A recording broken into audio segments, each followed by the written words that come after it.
To the insurance company that tried to break my heart. I am stronger than you ever gave me credit for. You thought I'd never leave? Well, today, I let you go. Today, I found Geico. In just 15 minutes, Geico has given me the sweet savings on my car insurance that you always promised, but never delivered. It's a brand new day, and the sun shines on my Geico automobile insurance policy with 1,000 golden rays. And never looking back. Nancy, in New York. Geico. 15 minutes could save you 15% or more on car insurance. Blog Talk Radio.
What's up, sports fans? It's DW back for another edition of Inside the War Room. I apologize for the last few days. I have not had a computer to work with, but I am back with the 33rd edition of Inside the War Room. Thank you for taking time out of your busy schedule to join me for the 33rd edition. Tonight we have special guest Jaquel Pitts of Mayfield State. He will be joining us very shortly, the wide receiver, very talented, very motivational, a great young man. He's well-rounded. He's very quick off the snap. He can get through coverages quite well. He runs great routes, and he has good hands to show for. He also is a willing blocker, and he's a motivational player for his teammates. He brings out the very best. It's something that scouts and general managers like to look for. So Jaquel Pitts will be joining us very shortly. If you've missed any of our interviews in their entirety, NFLDraftWarroom.com/interviews. A lot of great interviews in there. And the 33rd episode, we've got a lot of big interviews still planned. We're getting ready for the NFL grind. So NFLDraftWarroom.com/interviews. If you want to check me out or Mickey Friggy, who runs the site, NFL Draft W Room on Twitter. Follow him and me, DRW Scout. Both of us update our Twitters constantly. I'm giving advice to prospects and trying to help them with the process. And sometimes it's really hard for guys to go through this process. So, we're both giving them advice, trying to give them exposure. But without further ado, I would love to bring our special guest on for this evening, Mr. Pitts from Mayfield State. Jaquel, are you there? Yes, I'm here. How are you doing this evening? I'm doing great. It's been quite a busy day for me, and I'm going strong. I've been looking forward to our interview for the last few weeks. I just told our listeners I apologize I've had computer problems, but I'm back up and running, and I'm back in doing Inside the War Room. But thank you for taking time out of your busy schedule to join us tonight. We'll talk a little bit about your NFL journey going forward, what you've done to prepare, and you have a very big journey you've had over the last 5 years of college, and I know our listeners would love to hear it. I've told them a little bit about you, a little bit about your game and what I saw in film. We'll dive more into that with our shadow comparison segment, but I think you're up to answer some questions tonight. Sure. All right, let's get started. So out of high school, you probably had some ideal size, and, I know college evaluators were looking at your speed. That's something that jumps off on film, and also you use your hands very well. What was the process like going through recruiting, and what kind of offers did you get from schools, and how did the head coach make you feel welcome? I know you've been at so many different schools, and you decided on Bethany College. How did you decide Bethany over all the other choices that you had to pick from?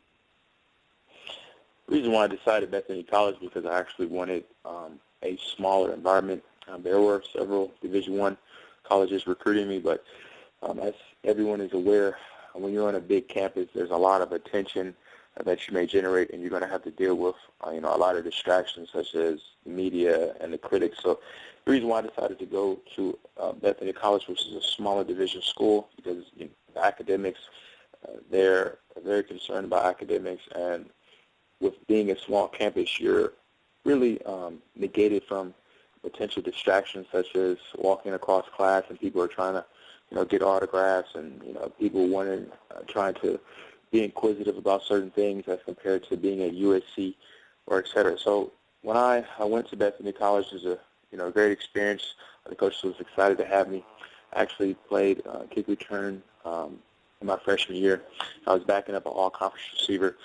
And it was great. It was a memorable experience. I was able to learn from people who was playing college football for quite some time, and they saw a huge amount of potential within me, and they decided to show me the ropes. So that prepared me as I began my journey in my collegiate career. I think it's important when you have a mentor going forward. You transferred to Campbell University, a very well-known university. A guy I was very familiar with was Hunter Cantwell. He played with the Panthers for a little bit. What kind of relationship did you have with him during your process at Campbell University? He realized that I had a huge amount of talent, and he wanted to make sure that I attended class every day. I was in the weight room every day.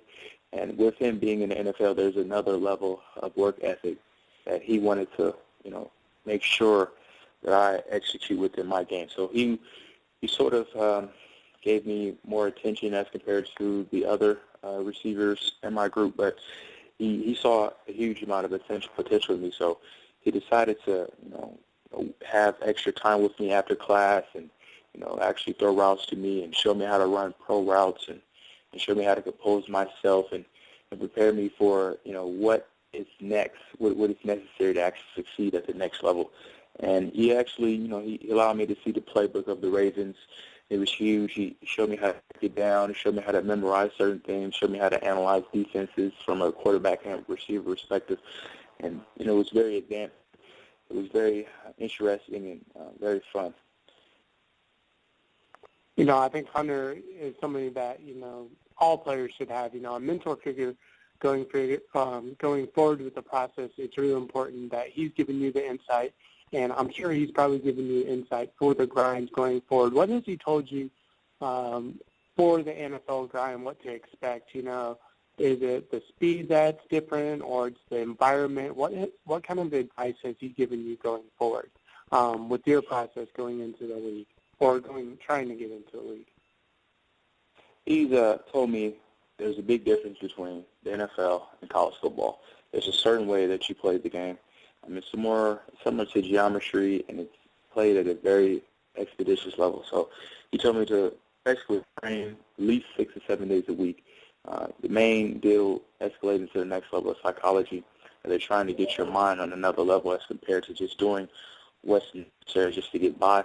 So he told me that it's all about being better and studying hard and working, actually contributing huge amount of hours in the classroom as well as the field. And he said if you really want to be successful, there's really no time for sleep.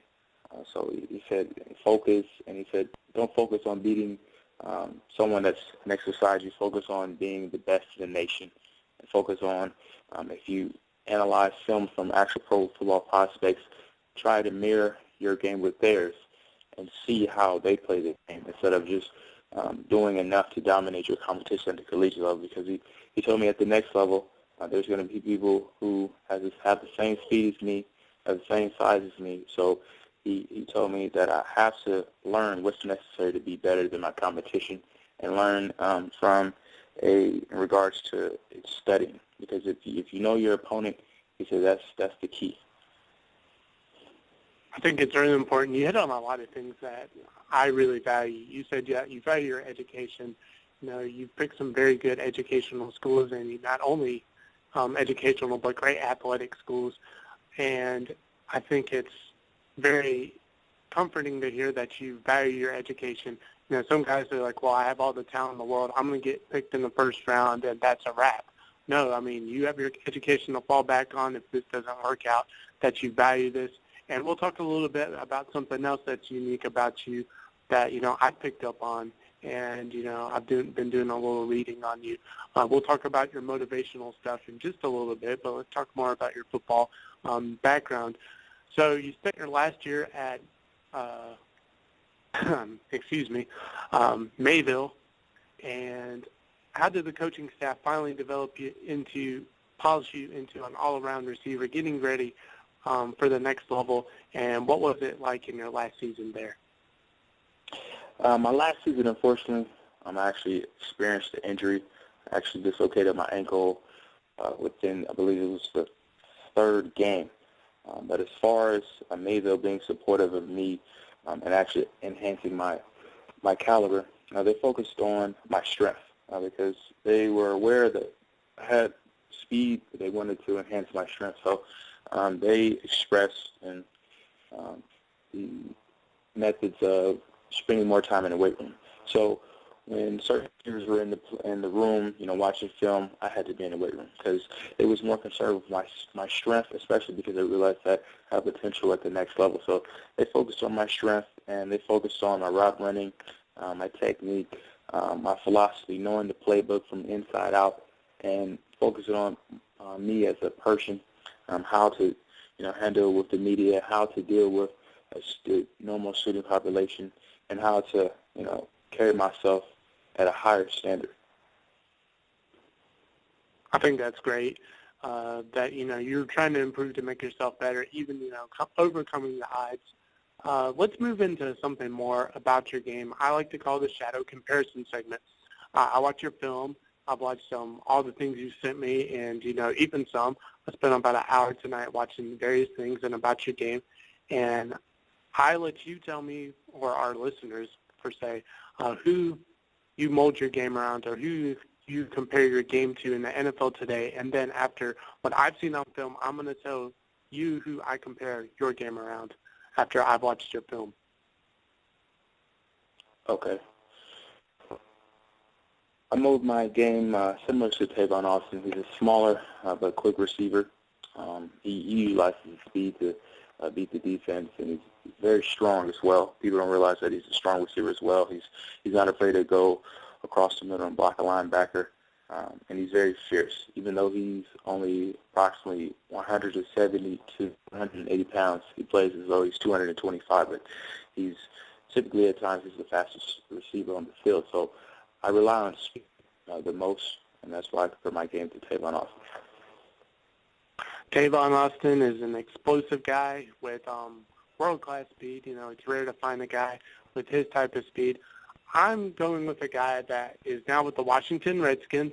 I know it's not Deshaun Jackson, but someone that has been a return specialist, someone that you've been a return specialist, and he was drafted in the third round from the Citadel, 2010, by the Arizona Cardinals, and that would be Mr. Andre Roberts. Are you familiar with him? He played at the Citadel. Actually, it's funny that you mentioned I actually worked out with Andre Roberts in the summer of 2013. I actually flew to University of Minnesota. We were working out with Chris Carter, Larry Fitzgerald, Tavares Jackson, Michael Floyd, Cecil Shorts. And Andre Roberts was actually working out as well. And so I actually was able to see his game from a live perspective. So I'm well aware of who he is. Oh, I mean, that's outstanding, and that's really great. You know, I looked at your game for a while. It took me a while to actually pinpoint of who you remind me of, and Andre Roberts is pretty good on comparison, I feel. You know, Andre's a very established route runner. He prides himself on that. He's got the speed to get upfield. He blows off the top off the defense, and he's actually from my neck of the woods. I'm from South Carolina, and he is originally from Columbia, and I grew up in Columbia, and he went to Spring Valley. So actually, we grew up around the same time and actually graduated high school around the same time, so I thought that was cool. But it's great that you worked with him. You got to see what he was like. I don't know how you feel about that comparison, but, that's who I see your game a lot like is Andre Roberts. Thank you. So let's move forward. Let's talk about, since we already talked about the mentor figure, we talked about your game, and we also brought up some other stuff. Let's talk about your experience at the National Bowl. I know you got an invite there. I watched that game. I watched the film on that plenty of times. I've got a lot of guys I've been helping out, and I know a good many of them attended that game. But tell me about being 2014 National Bowl All-Star. Tell me about your week there. It was a great experience. I was playing with the top players in the nation on all levels. I was able to receive quality coaching from coaches who are coaching at Division I schools and coaches who are coaching with the NFL and the AFL and even the CFL. It was a great experience. I was able to learn how to conduct myself as a professional, learn the process in regards to selecting an agent, dealing with the media, how to be media trained, focusing on not just from a collegiate perspective and focusing on pro perspective, and even focusing on what is life after football.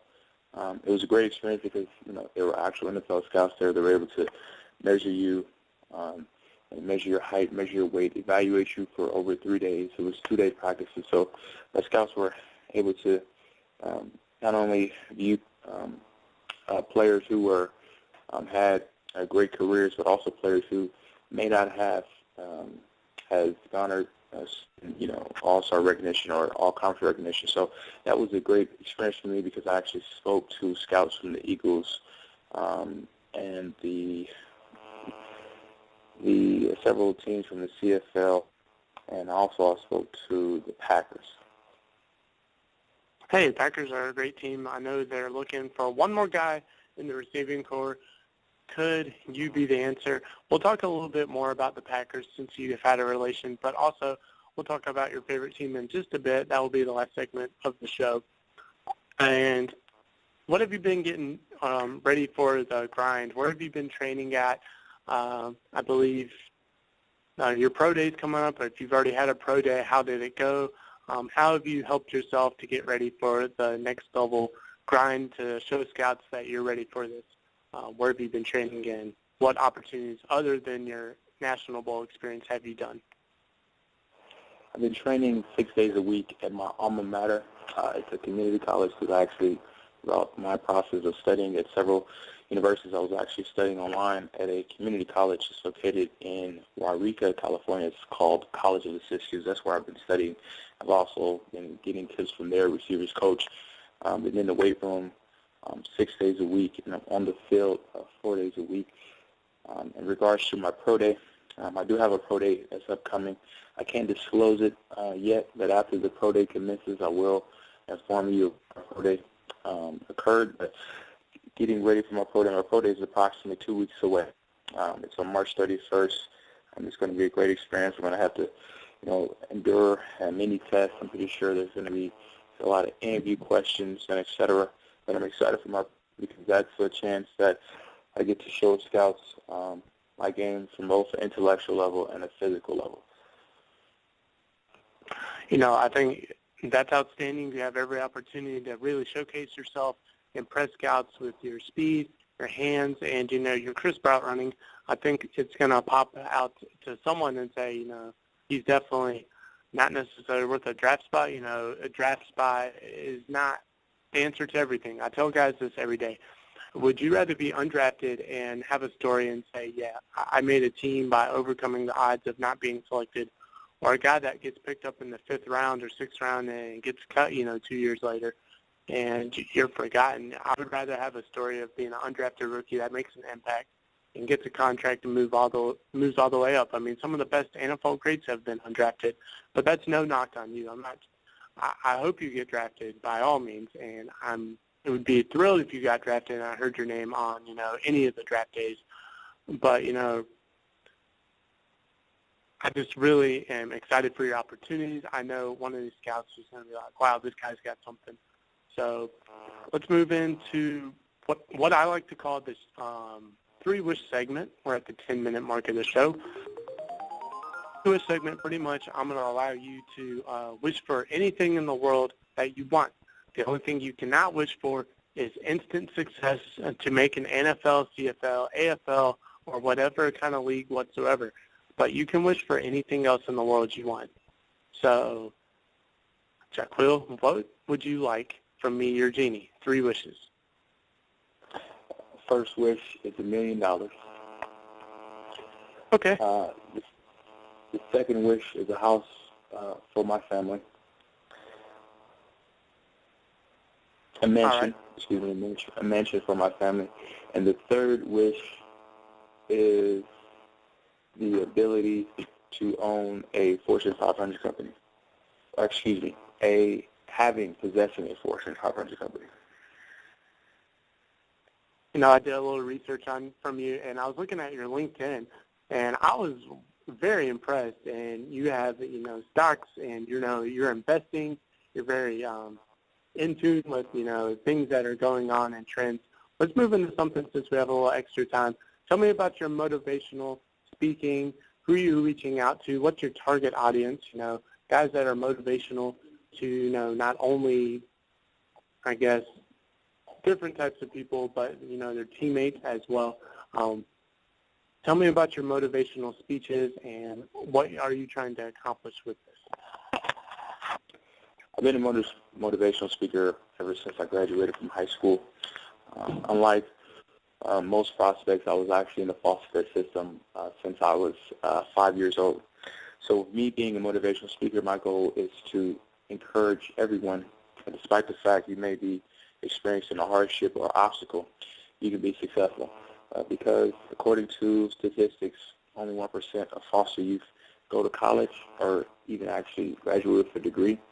So many of the moments in my life, according to statistics, I wasn't supposed to do. So my goal and my mission is to teach everyone and inspire everyone that regardless of your circumstances, if you were born in a low-income environment, you can be successful. You have to apply yourself mentally to go to college. And even if you are born to someone who is a millionaire, there are still ways to improve your life. You can't just try to believe just because you have a parent figure that is rich that I'm just going to be mediocre, because there's always levels of success. There's mediocre levels of success, there's elite levels of success, and there's intermediate levels of success. And my goal as a motivational speaker is to teach everyone, whether you're a business owner or someone who didn't have a father figure, that there is another level of success that you can achieve. And its greatness is within everyone. It's just you have to, apply yourself and unlock those levels of greatness and activate it, because it's within everyone. I believe that everyone can achieve a certain pinnacle of success. You just have to apply yourself. You have to spend countless hours of working on your craft, whether it's football, whether it's being a media person, whether it's owning a business. There's always ways to enhance your life, whatever realm or aspect you're participating in. I think that's great, keeping guys motivated, people motivated, trying to realize their dreams. I would love for you to come speak at the college I work at. I think you would really touch some guys, and we just had a football program start here, so, I think you could really relate to some of these guys, but you're definitely far off, and it would be quite a travel just to get you up here, but I think it's great, and that's something that a general manager is going to be lucky to have.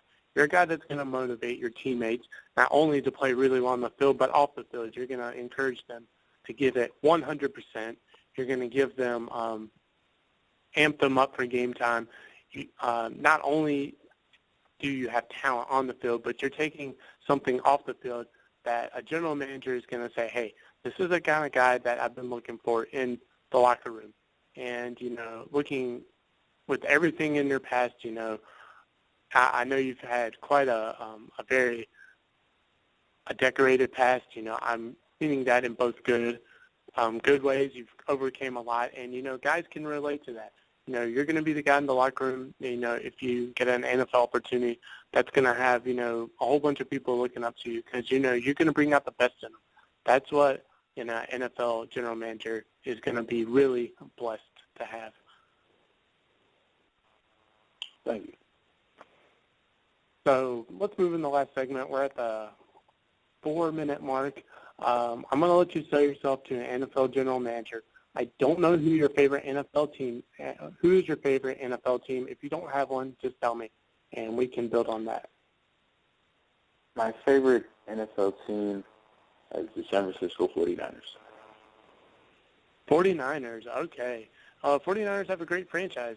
I really like how they're building things, even though the offseason's been a little bit rough for them as of late. Patrick Willis retired, and then Chris Borland retired yesterday. But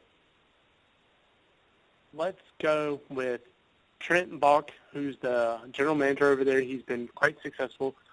He brought you in for a private workout. He sees something in you. He likes what you bring on and off the field. He looks across from the table after your workout and says, why are you a good fit for my franchise? Our response is, I believe I have the ability to benefit your team. As a player, I have a high-level work ethic, and I'm very charismatic, sociable.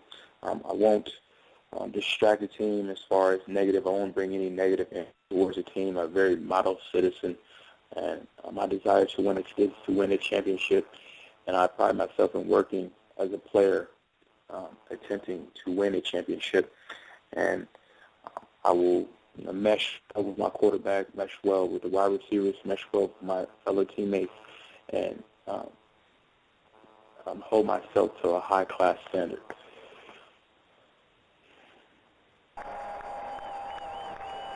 I think the fans like the answer. The general manager loves the answer. Trent Baalke would love to have you on their team. I know they're looking for some receivers right now, so who knows? You might be getting a call during the draft, after the draft, sometime to say, hey, you're the guy we want on the team. Come in. We want to have you on. So with that being said, that's everything I have tonight. Would you like to give a shout-out to anyone in the world whatsoever? I mean, you can give it to your coaches, your teammates, your mom, dad, girlfriend, whoever you want. The floor is yours to give a shout-out to. I've attended several universities. I've established relationships with various people from all over the country. I want to give a shout-out to everyone who's either a college head coach at any school I've attended, Michael Cortez, who assisted me at the East Press National Bowl, anyone who has ever assisted me during college, during high school. I'd like to give a shout-out to you. There's so many people. There's almost 200 people that I could thank, but I would spend approximately an hour thanking. So I would like to give a shout-out to everyone, whether it's my high school head coach, teammates, everyone who's assisted me to get to this position and having the potential of being drafted in the 2015 NFL Draft. Sports fans, draft fans, Jaquel Pitts of Mayville State. He's also been at various other universities to shape his education and him as a man going forward toward the NFL Draft. Give him support. Send him a message at pittsjaquel@yahoo.com. That's in the description below. Send him an encouragement. Any type of encouragement these players get. It's a tough grind from anyone being the first overall pick to a guy undrafted, to a guy picked in the late rounds. All these guys need support. So send them a message. Just tell them it's like, hey, I'm praying for you. Jaquel, thank you so much for coming on tonight. You're welcome. Thanks for having me. No problem. Let's talk soon, all right? All right. Talk to you soon.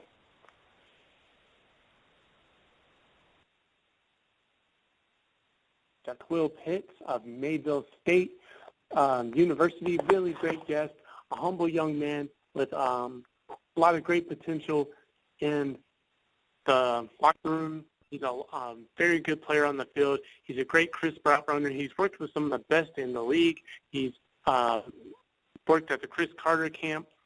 I really wish him the very best. Pitts would be very valuable to any NFL team, both on the field and off the field. He brings that motivational side that will bring the best out in your various players. So with that being said, I'm your host, DW, with Inside the War Room, 33rd episode. Thank you for joining me tonight. Tomorrow I will bring you, well, possibly tomorrow, we'll bring you the 34th episode of Inside the War Room. Thank you again, Jaquel, for coming on tonight, and I hope everyone has a great evening. Take care, everyone.